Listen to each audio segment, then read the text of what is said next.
ज़हर ज़िंदगी ड्रामे में तव्हांखे अॼु हिकिड़ी ख़ासि ॻाल्हि ॿुधाईंदासीं त छाजे करे अहमद जेको आहे उहो ओठे सां ॿधिजी वियो आहे, ओठे जो राज़ लिकाए रहियो आहे, उन सावण खे मारियो आहे। छाजे करे हू रईस गफ़ार ख़ान सां गद्दारी करे रहियो आहे, इहो राज़ बि तव्हांखे ॿुधाईंदासीं। ॿिया घणा ख़ासि ॻाल्हियूं आहिनि जेका नेक्स्ट एपिसोड अचण वारी आहे, उहे बि तव्हांखे ॿुधाईंदासीं।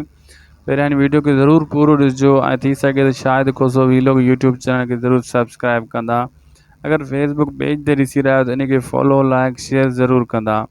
तव्हांखे ॿुधाईंदा हलूं दोस्तों, जॾहिं ओठे सां मुलाक़ात कंदो आहे अहमद, ठीकु आहे न, सावण पोइ कंदो आहे, लेकिन पहिरियों अहमद ओठे जी मुलाक़ात थींदी आहे। लेकिन ओठो जेको आहे ओठे ते इल्ज़ाम हणंदो आहे, अहमद मुंहिंजी धीउ तूं मारी आहे। लेकिन ओठो चवंदो आहे मूं इहा न मारी आहे, लेकिन अगरि तूं मुंहिंजे ख़िलाफ़ु थींदे त आचार जो खून सभु क़तल जेका तूं असां बग़ावतूं असां सां गॾिजी करे गफ़ार ख़ान जे ख़िलाफ़ु कमु कया, सभु इहे राज़ तुंहिंजा मां खोले छॾींदुमि सूमर ऐं तोखे टंगराए छॾींदुमि।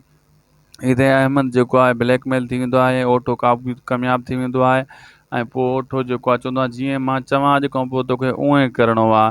अहिड़े हिसाब सां जेको आहे उहो सावण खे मारींदो आहे। लेकिन उहो जेको इल्ज़ाम आहे ओठे जे मथां अची वियो आहे, लेकिन हाणे उहो अहमद जेको आहे जेको अखियुनि सां ॾिठो आहे उहो न ॿुधाईंदो रईस गफ़ार ख़ान खे। रईस गफ़ार ख़ान जॾहिं पुछंदो आहे इहो तूं ॾिठो, तूं उते हुएं छा, तोखे कीअं ख़बर पई, सभु कुझु।